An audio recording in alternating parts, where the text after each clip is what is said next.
La conferencia, como saben, va a ser en inglés, así que los que quieran traducción simultánea pueden seguirla por traducción simultánea.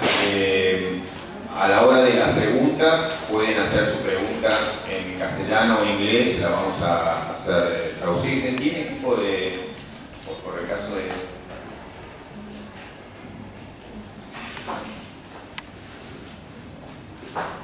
Pero bueno, ustedes tienen la posibilidad de hacer las preguntas tanto en inglés o castellano, así que se lo van a hacer llegar por traducción simultánea o yo le ayudo con la traducción. El profesor Douglas Husak es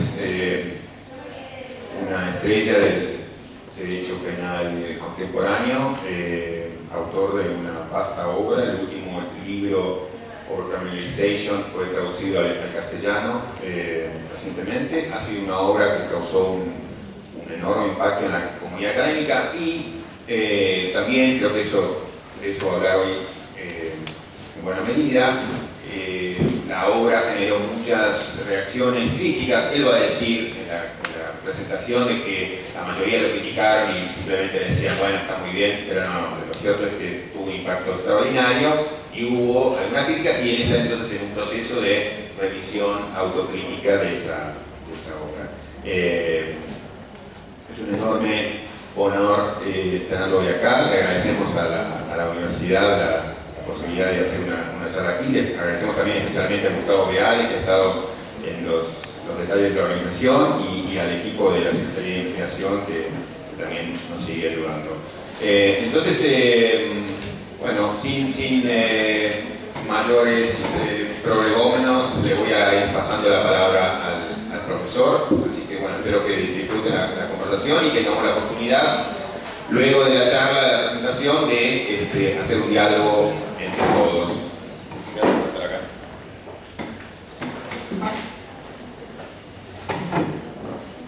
Thank you all for coming. I am delighted to be here in Argentina. This is my very first trip to Argentina, and a lot of us academics have opportunities to travel quite a bit, and I have traveled quite a bit, but I have never made it to Argentina until this occasion, and I am absolutely delighted to be here. I'm getting some terrific hospitality, and I've enjoyed being a tourist in your city. And I thought I would speak today not about a topic that is very narrow and small, so that only a few people could understand and follow what specialists think about these topics. Instead, I thought I would talk about a broad set of issues, and in particular, the issues that involve my very favorite topic, which is the topic of criminalization, and in particular the topic of overcriminalization. So in 2008, I wrote a book with the title Overcriminalization, and it got a fair amount of critical attention in the United States. And you know how philosophers are. They start by saying, oh, this is a very good book, but, and then for a very long time, they make criticisms and tell you what you should have done better and what is not persuasive, and that's the way philosophers compliment each other. And so, over time, I've heard quite a few criticisms, and some of them I thought were not very important, but others started to make me worry about some of the things I had said. And so, over time, I came to be less confident in some of the things I believed when I wrote my book. And so, what I thought I would do today is to talk about the reservations or misgivings or doubts that I have about some of the claims I made in that book. And this might strike you as something that is uninteresting to you. I can't believe many people here have read this book or care about it, and to simply have a kind of story about how you have changed your mind or have doubts about what you used to believe is probably not a very interesting topic. Maybe interesting for the psychology of the speaker, but I am pretty sure that the reservations and comments that I will make today are broadly interesting and don't just involve some idiosyncratic points that I made in my book. So I hope that what I have to say is of general and broad interest. So, I'm going eventually to talk about 7 problems that people have raised that I think are legitimate worries. And I can't say that there's a single one of these problems that has caused me to change my mind and to believe that what I said was false. Nonetheless, I am less confident than I used to be. In some ways, this is, of course, one of the natural tendencies or natural occurrences that happen when you age.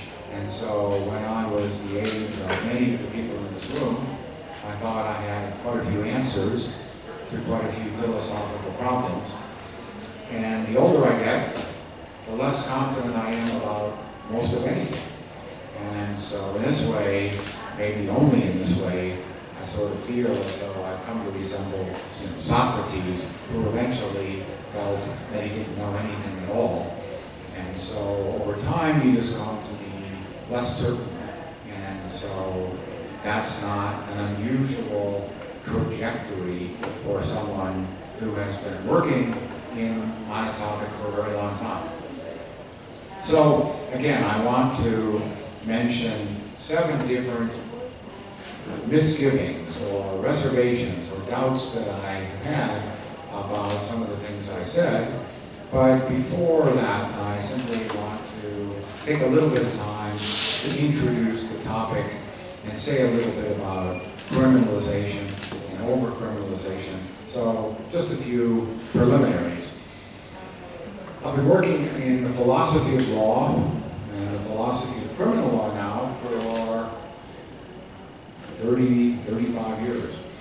And almost every paper I wrote up until this book, I would complain that philosophers of criminal law would say interesting and detailed things about any number of problems, but the general question of what kinds of conduct should be criminalized was not a topic that had received the philosophical attention that it deserved. And so there weren't too many theories of criminalization that were available in the literature to identify and critique. It was a neglected topic. And I would say over and over again that so many problems that get a lot of attention from philosophers of law would be easier to solve if only philosophers of law would produce and apply a better theory of criminalization. And by that I just mean a better theory of the conditions that need to be satisfied before the state is justified in passing and enforcing a criminal statute.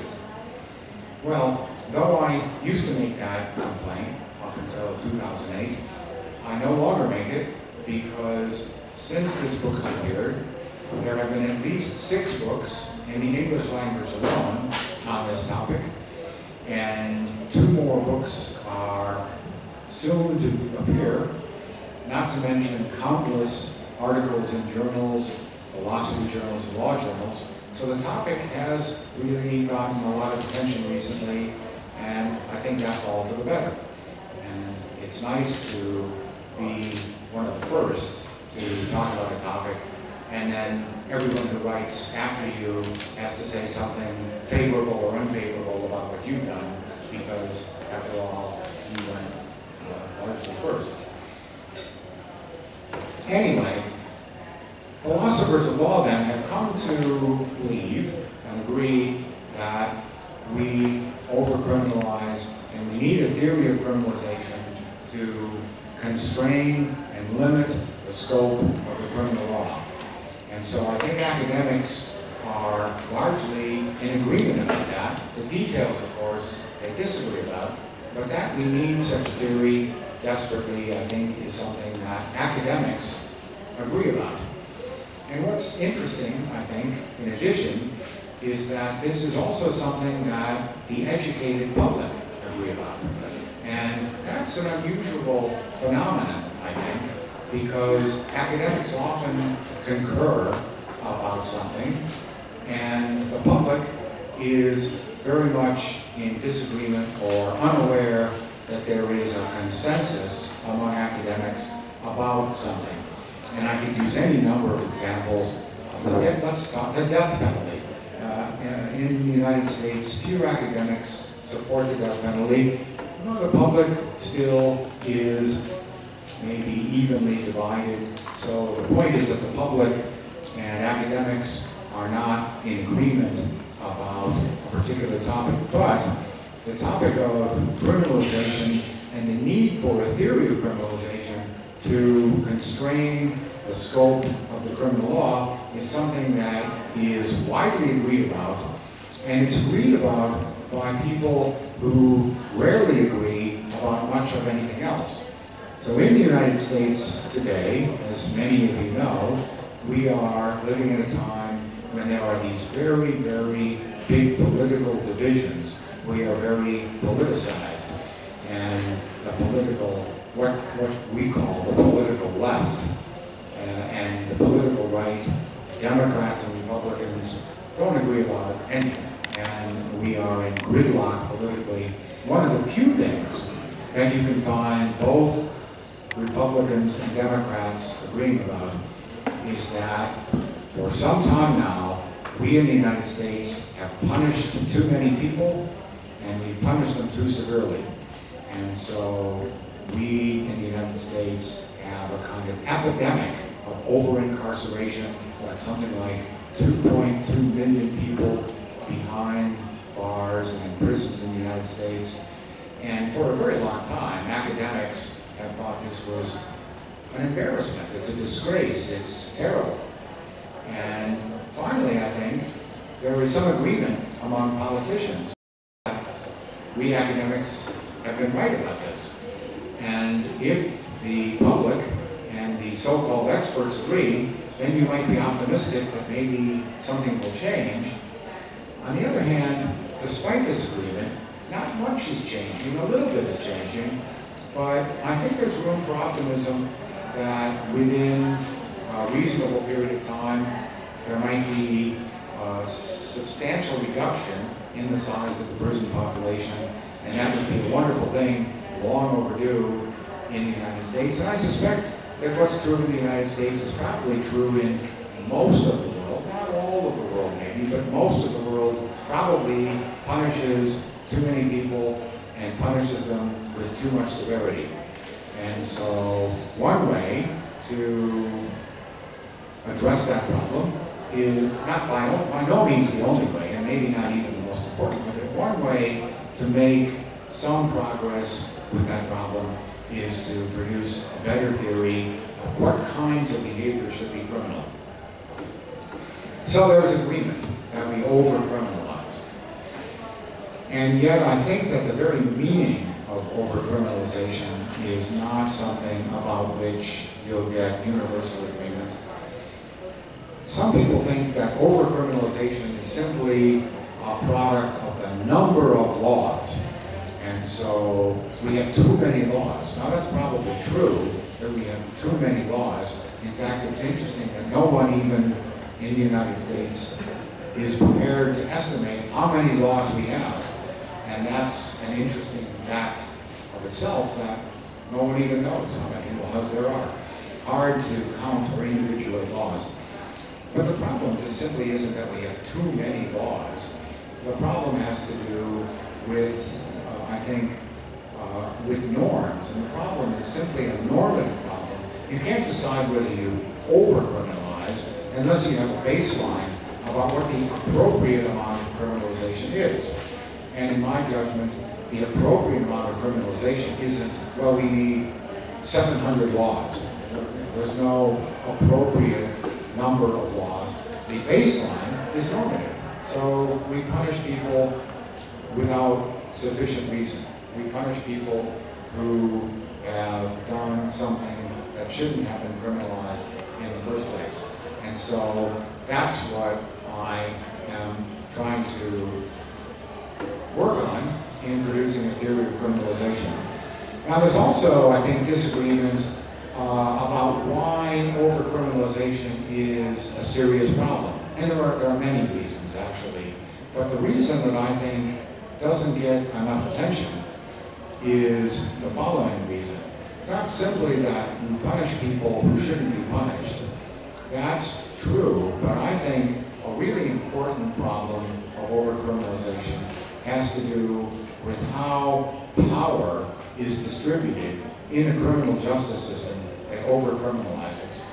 So if your criminal laws are so broad and so numerous and so all-encompassing, it turns out that a great many people who think of themselves as law-abiding, honest people wind up violating criminal laws. And that's a consequence of the breadth and scope of the criminal laws we have. And it's of course impossible to punish everyone who commits crimes, since most of us turn out to be criminals at some time or another in what we do. And so someone has to decide from among those who commit crimes, who is actually going to be punished. And the interesting thing about overcriminalization is that those decisions are made not by legislators who create law and are elected in a democracy. The decisions about who actually will get punished are made by police and prosecutors. And police and prosecutors are not elected, for the most part. They are not subject to democratic controls, and they exercise almost total discretion in who they are going to punish. And this sounds to me like it's a violation of what I take to be the rule of law or legality. And we would like to pride ourselves in thinking that we are a government of laws and not a government of men. But the people who write the laws, who after all are responsive to the electorate in a democracy, are not the people who really make the most important decisions about who gets punished. Those decisions are made by police and prosecutors. And not surprisingly, when police and prosecutors exercise discretion in deciding who to punish, given that not everyone can be punished, well, who will actually be punished? And I imagine the answer is not so different in the United States as in Argentina, as in Vietnam, or anywhere in the world. The people who wind up punished are those who have little political power, who have few economic resources. And so I think one of the consequences of overcriminalization is that real political power in the United States and probably elsewhere is used with discretion to punish those who commit crimes, who lack political power and economic resources. So this doesn't sound to me like it's the rule of law about which we would like to be proud. It sounds to me more like a government of men and not a government of laws. And if in fact we have a more narrow set of criminal statutes, then there is more reason to think that decisions about who actually got punished would be made by the legislature and not so much by police and prosecutors.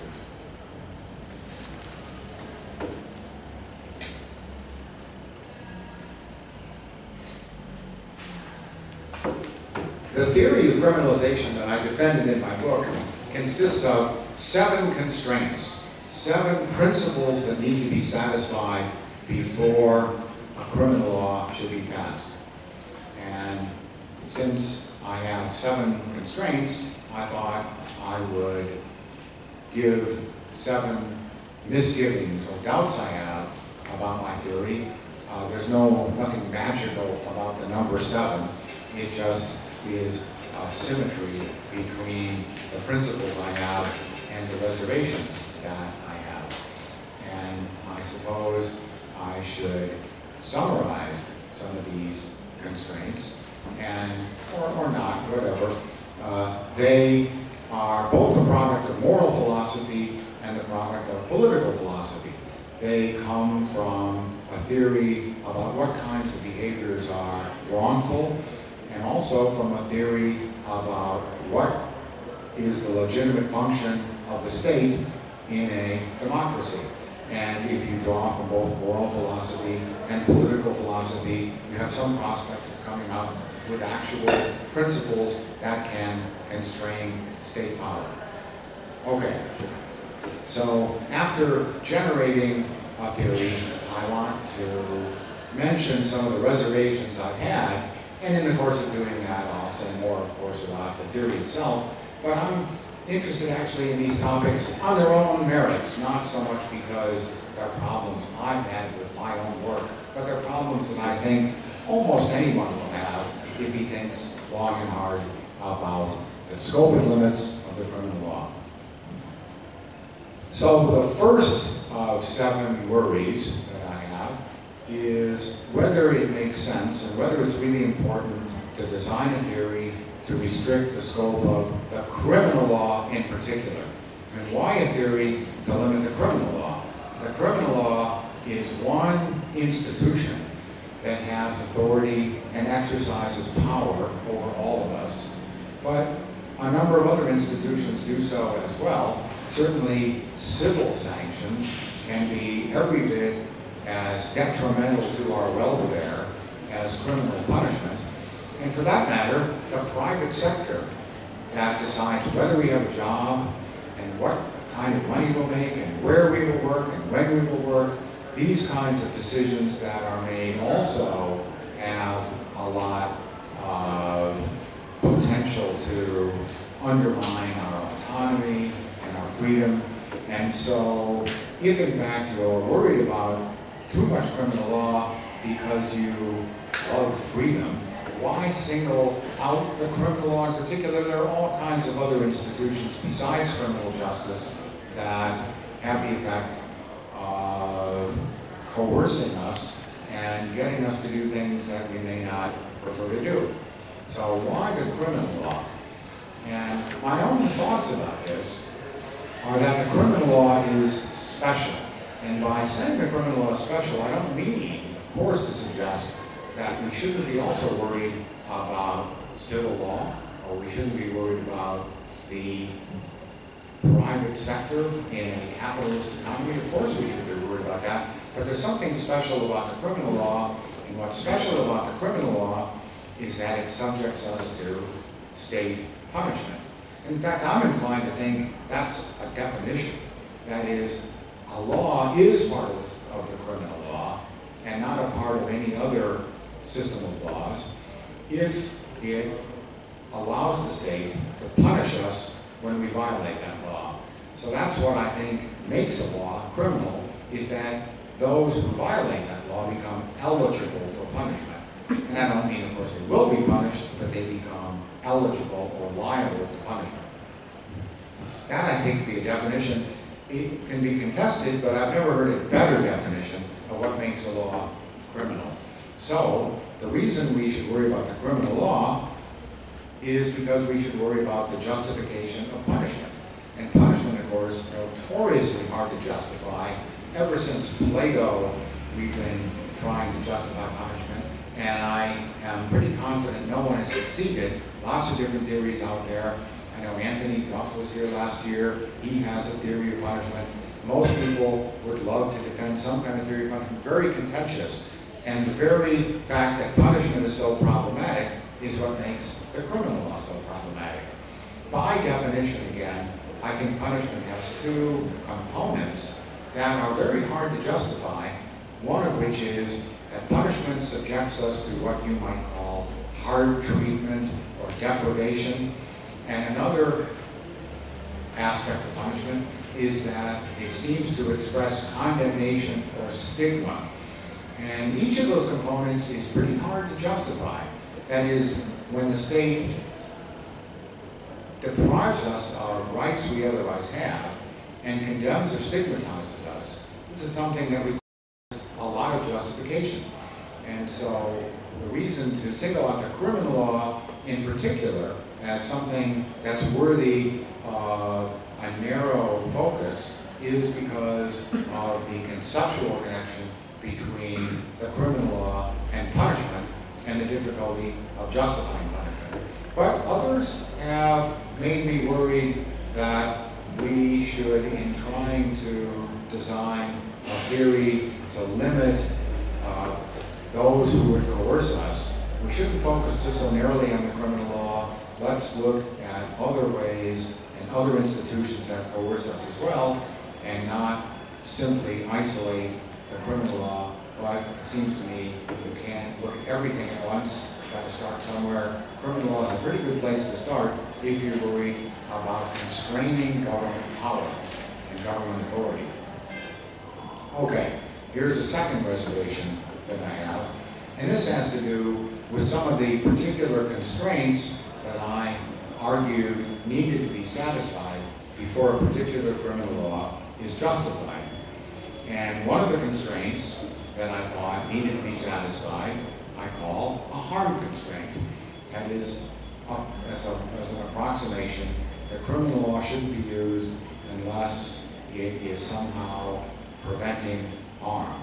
And of course, as I think, again, most people know, this principle, or something very much like it, has a very impressive philosophical history. It's the most important person in the English language to write about the harm principle was, of course, John Stuart Mill in the 19th century. And then sometime later, Joel Feinberg, a very important legal philosopher, wrote a 4-volume treatise on harm and why the criminal law should more or less respect the harm principle and not punish conduct that's harmless. And I, along with Mill and Feinberg and most other legal philosophers, let's say 10 years ago, accepted the harm principle and thought, without much controversy, that no criminal law was justified unless it somehow was designed to prevent harm. But it's interesting that in the last 5 years or so, the harm principle has come under attack from a number of legal philosophers, and the attack has had to do with a lot of different kinds of considerations. Let me mention a few. One is that no one really has produced much of an argument in favor of the harm principle. That is, Feinberg and Mill simply assumed it to be true and thought that the intuitions of readers were more or less in agreement. And so go back, look at Mill, look at Feinberg, and find arguments. If there are arguments at all, they're certainly not very good arguments. And so it's one of those principles that the more you try to defend, the more difficult it becomes. And so I've had some doubts about why we should accept the harm principle. That's one basis of reservation about it. Also, of course, there are worries about possible counterexamples, and any number of clever moral philosophers, legal philosophers, have argued that there are cases where surely we should criminalize, and yet it's not clear that any harm is being caused or risked by the behavior to be criminalized. And so it's a challenge to try to respond to those philosophers who have come up with counterexamples. And there are many such people whose names I would be happy to give you if you would like more detail. The reservation, though, that makes me most worried when it comes to the harm principle is how exactly the harm principle is to be formulated. And it turns out that there is not one harm principle, but maybe 2 versions, maybe 4 versions. I can think of someone who recently submitted a paper that I had the pleasure of reviewing for the journal I edited, distinguishing 8 different harm principles. And once you become aware that there's no one principle but several, and then you are asked to commit yourself to one version or another, you realize each version has problems. And if each version has problems, maybe there's no version that's acceptable.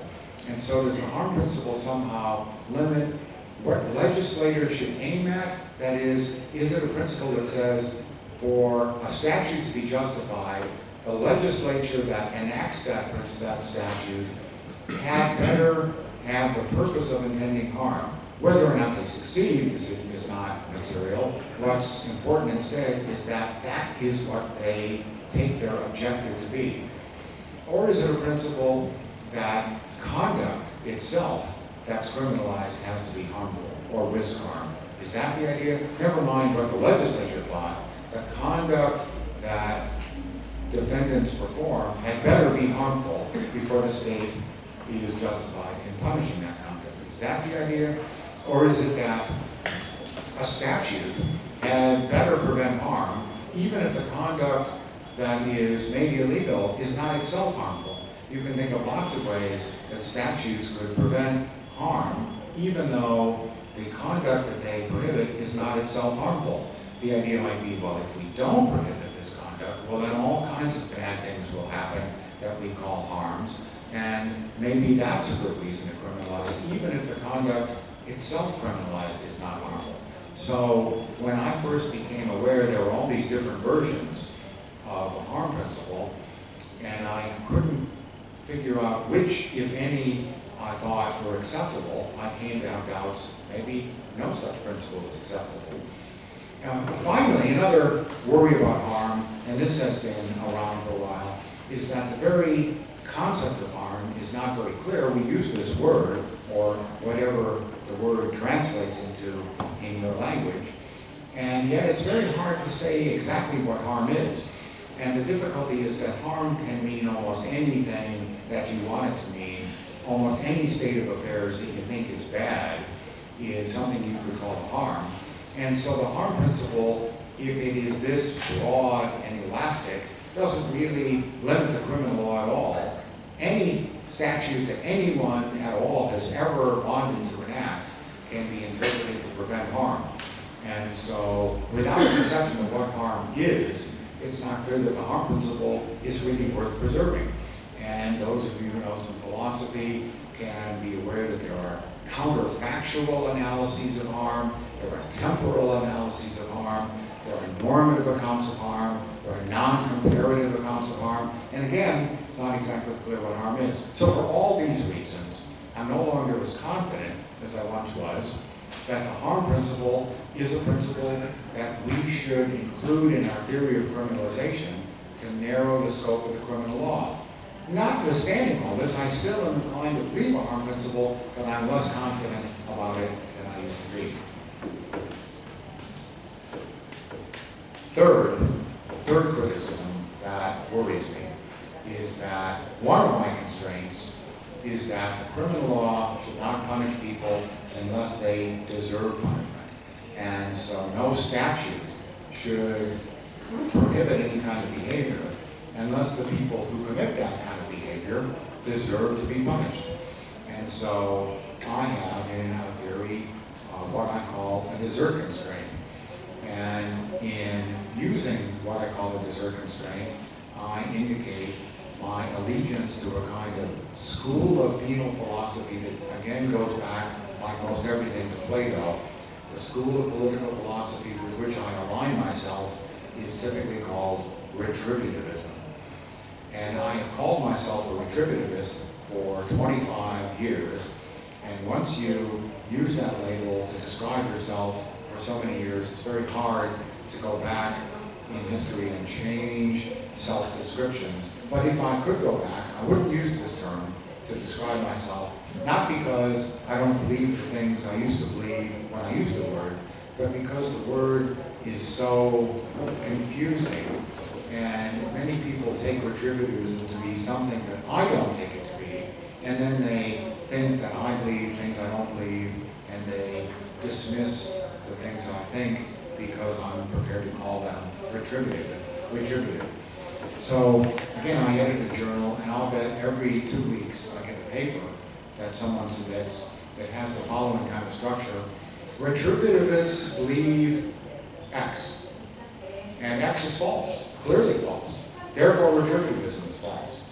And my own thoughts about papers with that structure invariably are not that X is not false, but that retributivists don't have to believe X. And so all I mean by retributivism is a penal philosophy that attaches a primary central role to the concept of desert. If you don't have desert anywhere in your theory of criminal law, then you're not a retributivist. That's all I mean. And people take retributivism to mean all kinds of things that I don't much think it means. And one of the things they take retributivism to mean is that retributivists believe that it's somehow intrinsically good that people who deserve to be punished are punished. And punishment involves suffering, and punishment is something that no reasonable person wants to happen to them. And some people think that retributivists, like me, believe that it's somehow intrinsically good that people be made to suffer. And then philosophers are completely unable to comprehend how anyone reasonable can think that suffering can ever be intrinsically good. And if retributivists believe that suffering is intrinsically good, then retributivists must be mistaken. Well, I don't think I believe that suffering is ever intrinsically good. I'm really not sure. I don't have a theory about intrinsic goods. All I think that desert is not something that commits us to a theory about the good. It's instead a property that criminals have when they culpably commit crimes without justification or excuse that gives the state a reason to take some kind of punitive action against them. So desert is a reason-generating property. It gives others a reason to behave in a certain kind of way. But the reason that it gives us is very, very tiny. There are reasons everywhere in the world. There are millions of reasons for and against all kinds of things. I've got, in fact, one famous philosopher wrote a book about how people have a reason to eat their automobiles. Why? Well, because automobiles are full of vitamins, or rather minerals, that are important and essential to human life. And so the idea is, of course it would be crazy to eat your automobile. Nonetheless, you have to do that. You've got a reason not to swat a mosquito. You've got a reason to do all kinds of things that you're not now doing. But reasons can be very, very tiny in degree, easily overridden by conflicting reasons. And my own view is that the reason that desert gives you in favor of reactive attitudes like blame is not very substantial. It's not a very weighty or strong reason. There are lots and lots of reasons not to punish, but desert nonetheless gives you a reason to punish. And so that's all that I take desert to be, and that's all I mean by being a retributivist. There are, of course, lots and lots of philosophers, very respectable philosophers, not people who are cranks and deviants, but real smart people who don't believe there is such a thing as desert. And there are lots and lots of desert skeptics these days, and when they hear me talking about desert, they challenge me to give a theory of desert, an account of what desert is, examples in which we need the concept of desert to be able to say about the examples what we want to say. And I'm not able, even to my own satisfaction, let alone to theirs, to meet their challenge. It's very hard to defend the existence of a concept to people who are skeptical that there is such a thing. And this is actually true about any normative concept. If someone doesn't believe there are such things as duties, or I know people, especially undergraduates, who say there's no such thing as good or bad, or right or wrong, and try to convince them otherwise. Very, very difficult to do if you are clever enough and steadfast enough in your skepticism. And that's the predicament I find myself in when I talk to these desert skeptics and try to convince them there is such a thing as dessert. Very, very good.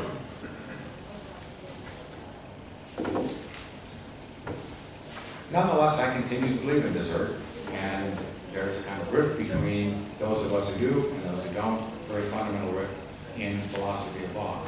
So the fourth worry that I have has to do with, or the third worry I have to do, worry has to do with whether or not there is such a thing as dessert and what role it should play in a philosophy of criminal law.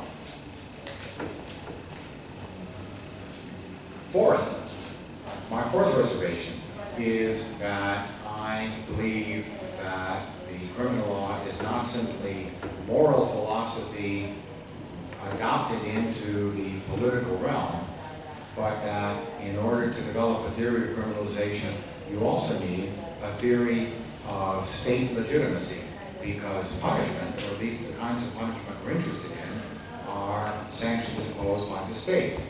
And so we need special reasons why the state should be in the business of applying and enforcing the criminal law.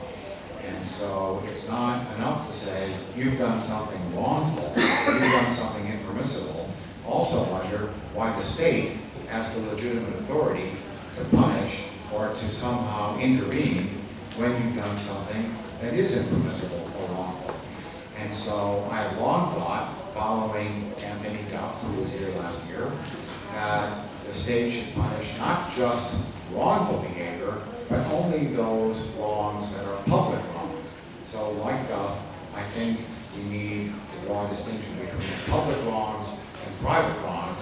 And private wrongs are, in some ways, not the business of the state. They're wrong, and we shouldn't do them, but they're not the kinds of behaviors that make us eligible for punishment because they don't concern the state. And so criminal wrongs are public wrongs, those that concern the communities that democratic states represent. And so only such wrongs make people eligible for punishment. Well, a number of my very best friends who are legal philosophers challenged me to come up with a theory about which wrongs are public and which wrongs are private. And in the absence of a theory to identify those wrongs that are private and those wrongs that are public, they think that the distinction is somehow imaginary. There is no such distinction. All wrongs concern the public, I guess. Why think some do and some don't? And so they believe, unlike me, that the criminal law really is simply an institutional embodiment of moral philosophy. Why bring a theory of public wrongs into the equation? Let's just get by with wrongs. Why do they also have to be public? What makes a wrong public? People don't think there's an answer to that. And so when people make that challenge, I must say, I become uneasy because I don't have a very good theory of what wrongs are public and what wrongs are private. In fact, a theory of privacy in any context is going to be very problematic and very difficult to provide. And it's no surprise that a theory to distinguish the public from the private would be difficult to draw in the domain of criminal law. The distinction between the public and the private is controversial anywhere. And so I've never been able to convince those who think that there is no viable distinction between public and private law wrongs, that there is in fact a distinction to be drawn, and that this distinction should be important for purposes of generating a theory of criminal law. And so I haven't convinced my critics there, but I continue to think that the criminal law should punish only public wrongs.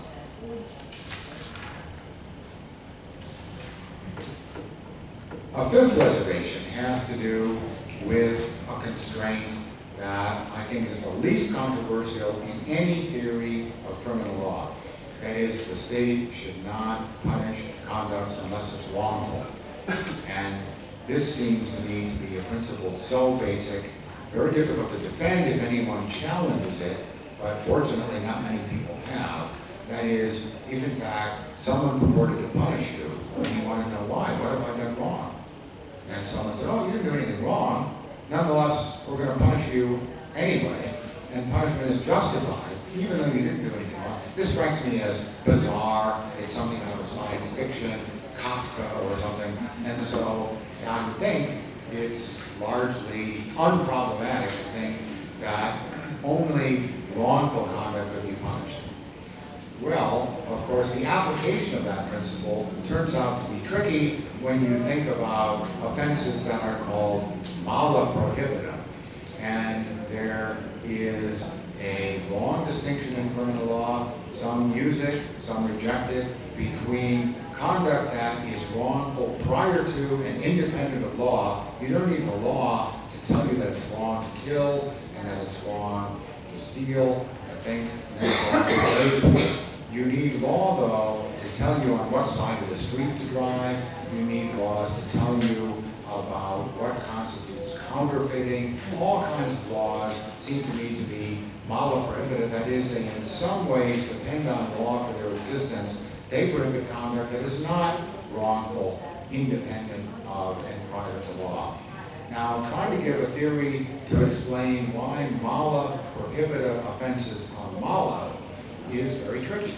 What is wrongful about the conduct that is mala prohibita? And so you need a theory of mala prohibita in order to answer those questions, unless you simply take the heroic view that no mala prohibita offense is justified, that is, the state is never justified in punishing people who commit these crimes.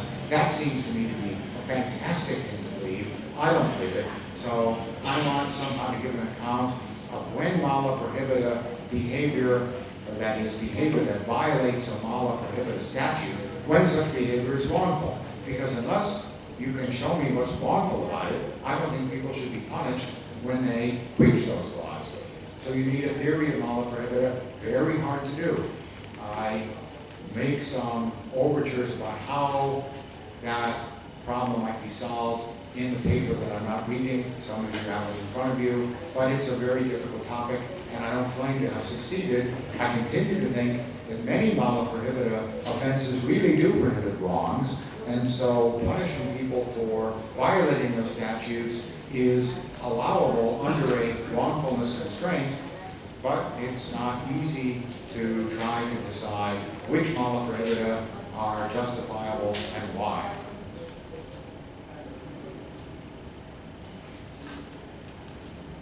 So that's my fifth word. Two more to go.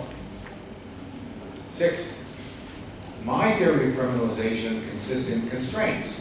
That is, they're principles that have to be satisfied before a criminal law is justified. Someone said to me, well, that's not a theory to justify the criminal law. That's a theory about when the criminal law is not justified. All you've done is to show which statutes are bad. You haven't shown which statutes are good.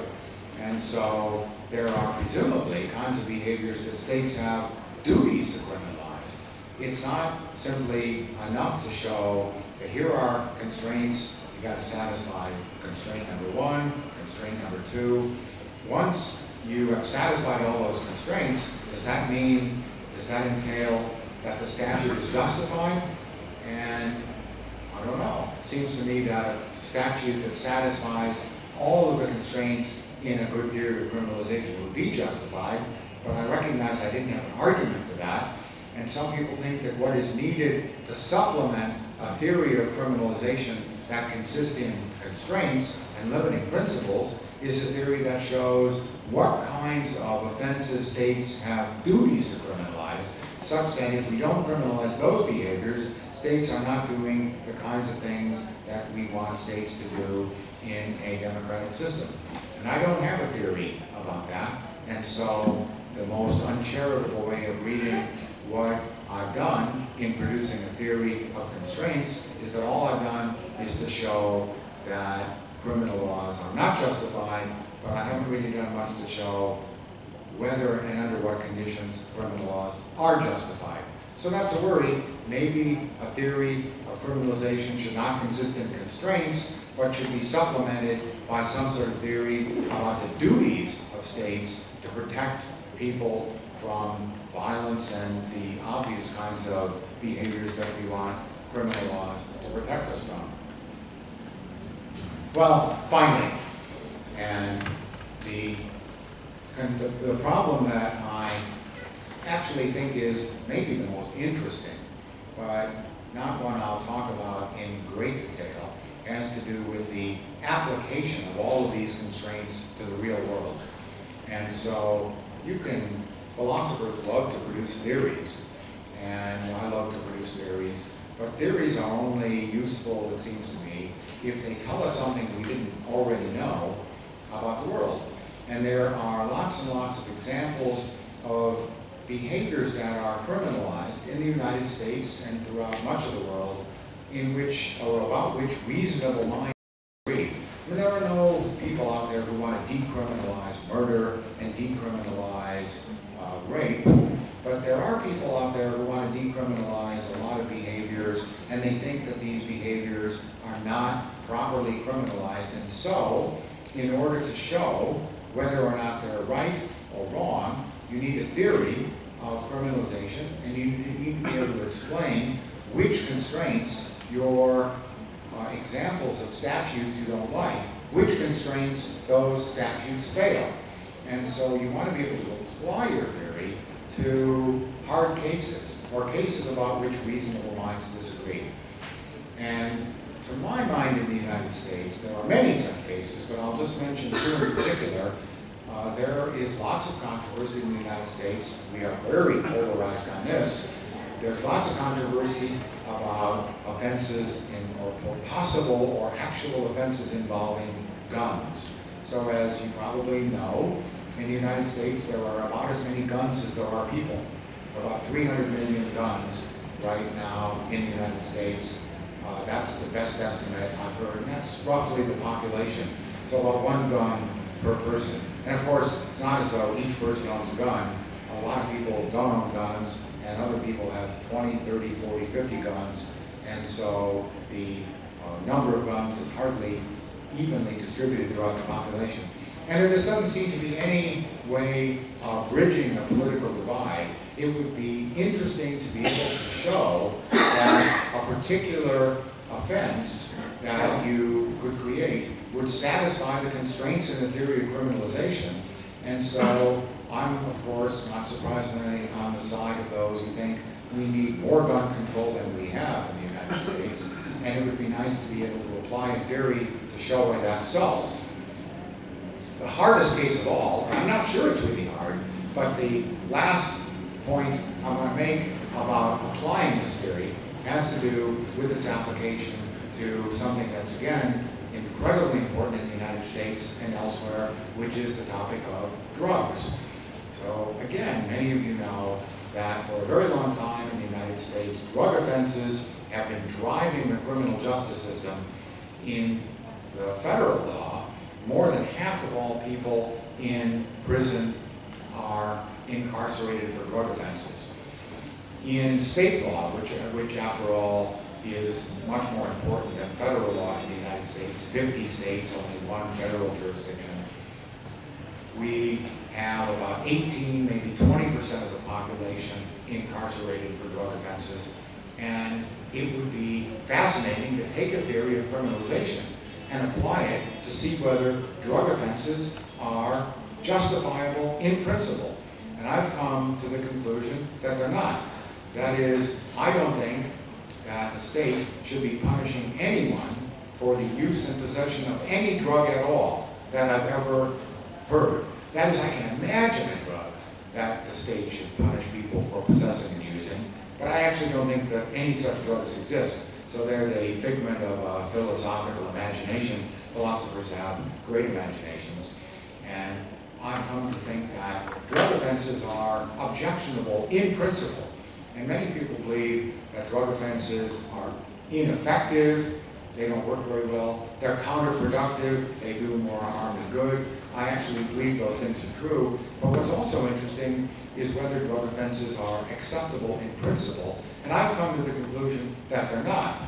Well, we could talk about drugs, but the main point is that what's most interesting about any theory, my theory, anyone else's theory, is how it applies to examples where reasonable minds differ.